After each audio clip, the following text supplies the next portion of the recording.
Another week, boys, and another TWAB. This week in Destiny, we're feeling refreshed. Maybe it's due to the crisp morning air, getting a good night's sleep, or maybe it's the Iron Banner Trials and Nightfall weapons refresh we have on the horizon. Oh, this is that weapon refresh they were talking about. Yeah, probably that. So let's get into it. This week's topics: Game2Give break records, Iron Banner Trials, Nightfall weapon refresh, additional Iron Banner dates, weekly feature Bright Dust drops. Oh my God, Bungie's like, please play this game.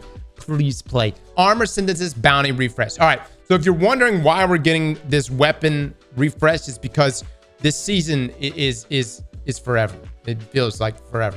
And we got forever more until the final shape. So thank God we're getting some sort of refresh. But let's look at this. Game2Give celebrates a record-breaking campaign. At the stroke of midnight on Sunday, Game2Give officially concluded its record-breaking campaign. The Bungie Foundation hosted its largest and most ambitious campaign yet to a rousing success, raising $3,135,136 from more than 65,000 donations, representing 120 countries across the globe. Not to mention, Guardians redeemed over 220,000 emblems. Dude, we're crazy about some emblems, right?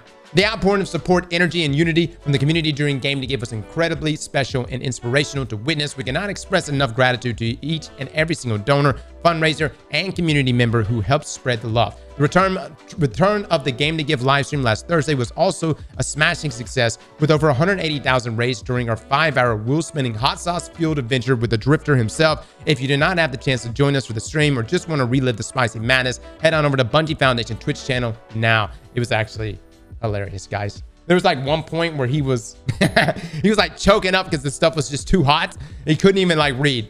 But fantastic stuff, guys. Big shout out to everyone in the community who contributed. I actually have my phone hooked up to the Game2Give, like when people were donating, and it was crazy to see how many donations were coming in.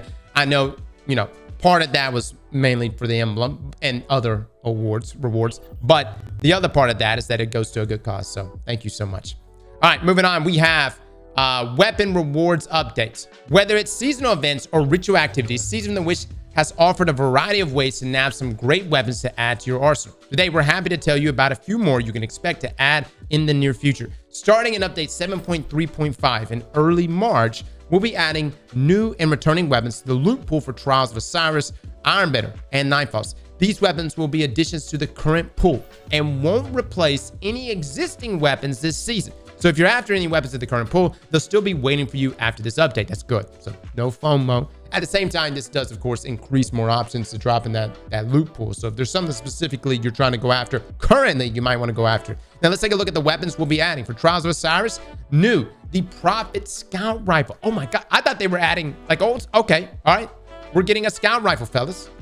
It's an aggressive frame, primary ammo, stasis, origin traits, alacrity, one quiet moment, and it's a Tex mechanical weapon. It comes with a Tex balance stock there. Might be good, guys. Might be good. I know 150s may not be everyone's flavor, but what is the other 150 that I really like? It's a Hockey Scout Rifle that I really like, guys. Perseus D. Let me say, I love Perseus D. It is a great stasis scout rifle. Now, my question is, will the Prophet Scout Rifle outperform it? Regardless of, guys, getting a new weapon there for Trials of Osiris. Also, Reprise. They're giving us the Summoner Auto Rifle, adaptive frame, primary ammo, solar, origin traits will include alacrity, one quiet moment, and they're actually giving it wild card. Wow. Okay. All right. That's interesting. I will say the Summoner for me, it's still a good auto rifle, but it's kind of fallen off for me, guys. I feel like I would choose so many other auto rifles over it. So it's going to really just come down to the rolls, right? Now, Iron Banner, new weapon, Tusk of the Boar grenade launcher, wave frame, special ammo, and it's a strand weapon, origin trait, skulking wolf, and field tested. Note, this will be the only obtainable strand wave frame breech loaded grenade launcher as of update 7.3.5. We are getting a strand wave frame. Okay, that's going to be wild. Can you imagine unraveling rounds with that, guys? And on top of the artifact mods this season, that's going to be juice, dude. I don't know what perks they could throw on there. I mean, what strand perks could we put on there? I guess slice. You could do slice probably. But let's think of some wave frames. Maybe hatchling roll as well. Oh my God, a hatchling roll. Can you imagine? Like an ambitious assassin hatchling roll. Would they do chain reaction? No, that's too much. That's too much. I don't see Bungie ever doing that. That would be crazy. I can't imagine what a hatchling chain reaction waveframe strand grenade launcher would do to this game.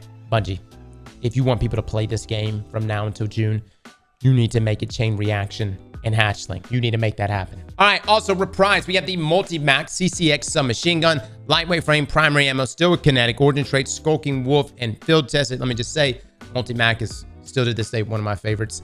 The thing that's really pulled it back though is that back in the day you had scopes, right?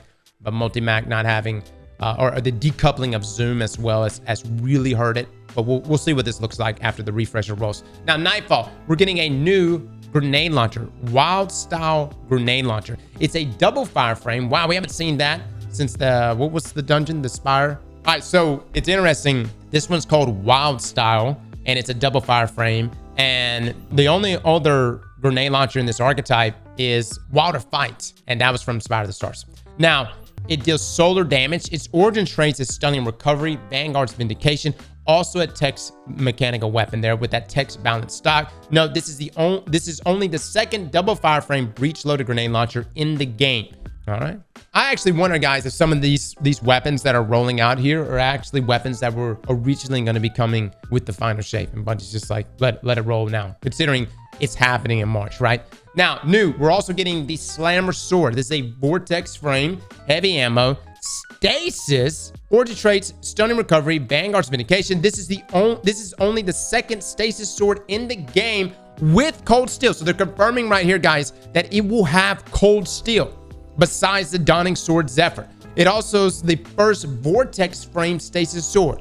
Holy crap. So not only are we getting a stasis vortex frame with our spin to win, but it's also going to have cold steel. You're going to be able to shatter, freeze, shatter, all that good stuff with the sword.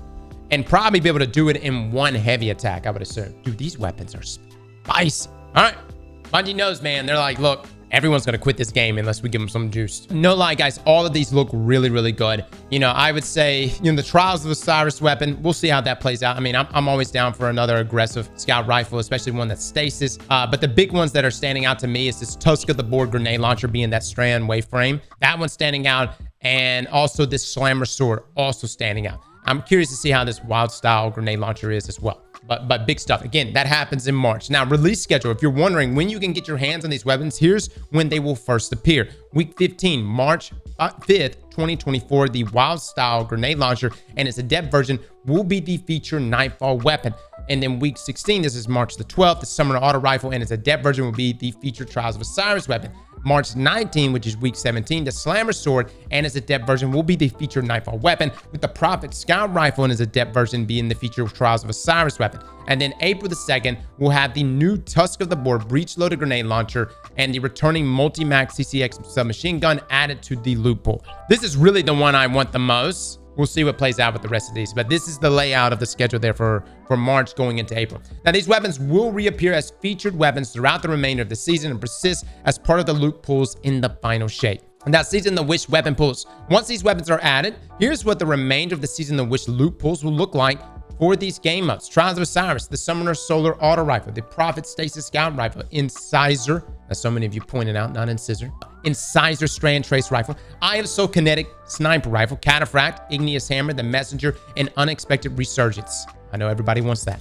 Iron Banner, Multi-Mac, Tusk of the Board Strand Breech Loaded Grenade Launcher, Lethal Abundance, which is a fantastic auto, guys, Reese Walker, Pointing the Stag, the Guiding Sight, Swarm of the Raven, Pressurized Precision Strand, Fusion Rifle, Jorm's Claw, and Bite the Fox. I really like the Chode, guys. I would suggest getting it. Now, Nightfall, Wild Style Solar Breech Loaded Grenade Launcher, the Slammer Stasis Sword, Undercurrent Arc Breech Loaded Grenade Launcher, Azumi, which is also this week, Warden's Law Strand Hand Cannon. Is this a typo, or Bungie, are you giving us a Strand version of Warden's Law that we need to know about? Because that would actually be amazing. Has to be a typo, but please don't be a typo.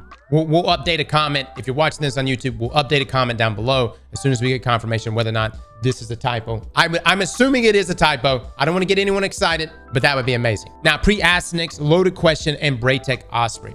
Now, upcoming loot pools. To account for the length of this season and that upcoming episodes will be longer than previous Destiny 2 seasons. We're increasing the Nightfall weapon pool to 8 weapons. The plan is for Trials of Osiris to return to 6 weapons in rotation to allow its adept weapons to have more chances to be featured, taking into account the weeks that Trials of Osiris will be disabled. That is Iron Banner weeks. The Trials of Osiris, Unrevealed Weapon B, the Summoner Solar Auto Rifle, the Prophet Stasis Scout Rifle, Incisor, and ISO. So you see the things that are actually rotating out of the loot pool, right? Now, Iron Banner, Unrevealed Weapon A, Unrevealed Weapon B, Multimac, Tusker the Boar, Lethal Abundance, Reese Walker, Pointing the Stag, and the Guiding Sight. Now, Nightfalls, also 2 Unrevealed Weapons, Wild Style, Solar Breach Loader, Grenade Launcher, the Slammer, Undercurrent, Izumi, Warden's Law. There, they say it again, man. Warden's Law straight again. And Pre-Asnex. I don't know, guys. I don't know, man. I don't want to get my hopes up that Warden's Law is going to be strand here soon. But man, can you imagine Warden's Law, Lucky Pants as a strand weapon with unraveling rounds? Yeah, I'm not getting hyped for it until we get confirmation. Now, Iron Banner returns. While we had a chance to enjoy Iron Banner 3 times already this season, Lord Saladin's Forge will be returning to the tower once again to help prepare Guardians for the final shape. With the extended season, we'll be adding 2 more chances to jump back in and commemorate the Iron Lords. Iron Banner dates will include April the 2nd and April the 30th, the same day Hitler died. The future is bright. As we head toward the final shape, we're honoring Guardians with a new weekly gift of Brine Dust. Starting on March 5th, players can visit the Eververse store to claim 700 Brine Dust each week leading up to the launch of the final shape. Make sure to log in, get your dust, and spend wisely, Guardians. Look at that, guys. Actually getting free Brine Dust here. I'm telling you, man, Bungie knows. That pulls people back in, and you might as well pick it up, guys. I mean, even if you just come in on Tuesday, grab it and go. You know what I mean? It's free. Absolutely free. Now, Armor Synthesis Bounty Refresh. On March 5th, the cap for Armor Synthesis Threader Bounties will reset. This will behave like a standard seasonal reset, and players will once again have 8 available bounties per character. This is a great opportunity to earn more Synth Weave as we lead up to the final shape. If you currently have unfinished bounties, make sure to complete them before March 5th, as they won't stack with the 8 bounties available after the reset. Again, everything that's happening here, guys, is essentially running in accordance to what would have happened had episodes in the final shape launched, right? But the final shape got pushed back, and so we're getting some of these things, some of these items that would have been present in that first episode. Now, player support reports. Game2Give emblems recently resolved an issue causing some Game2Give donation emblem rewards from the current charity event to display as unavailable after being unlocked. Players who encounter this issue are encouraged to log into their accounts to confirm their emblems can now be successfully equipped. If you still encounter issues, submit a ticket here. All right. Known issues. The Supernova Sprint Triumph can only be completed if players finish the Star-Cross exotic mission in less than 50 minutes instead of 20. Sliding and shooting weapon. Wild Surge cancels the effects of the Lightning Surge aspect. Really? I didn't know that. Seems like it's working pretty good. I mean, I was using it the other day, but maybe. Now, the Prometheum Spur Exotic is gaining less class ability energy than intended from solar weapon kills. Oh, no. Oh, my God. That completely wrecks my Prometheum Spur build. What are we going to do, guys? Especially this season, considering how good solar weapons are. The Tying It All Together quest from A to 1 may not successfully grant players their Glimmer reward if they've already have over 250,000 Glimmer in their inventory. For Titans, Revitalizing Blast is not weakening champions or bosses if the Consecration Solar aspect is equipped. Oh, that's terrible, actually. I wonder how long it's been doing that. And we should be putting out a lot more damage. All right, that's it, guys. As a final note here from Bungie, that's it for this week. Hopefully you're enjoying nabbing some sweet loot and Ribbon's wishes. While the last wish weapons seem to be popular, as they should be, we're seeing a lot more sleek looking weapons around the tower, thanks to the Festival of the Lost and donning mementos. It's been great seeing veteran Guardians help new lights find the rewards that will best suit them. Keep it up. I love how Bungie's like, hey, let's just pretend that we've got this really nice veteran player base that's out here, you know, helping new lights along. We'll be back next week with more updates. Until then, be good to each other. And thanks again for the record-breaking outpouring of support for Game2Give, the Destiny 2 community team. Guys, that's your TWAB for this week. I hope you enjoyed it. I'm excited for the loot refreshes. Really. I'm glad they're doing this. We need some incentive, some juice there to chase after from now until June. And that Strand Waveframe is... if it's the right roll, chain reaction, hatchling, dude, that would be amazing. Slap that like button like your mama told you right.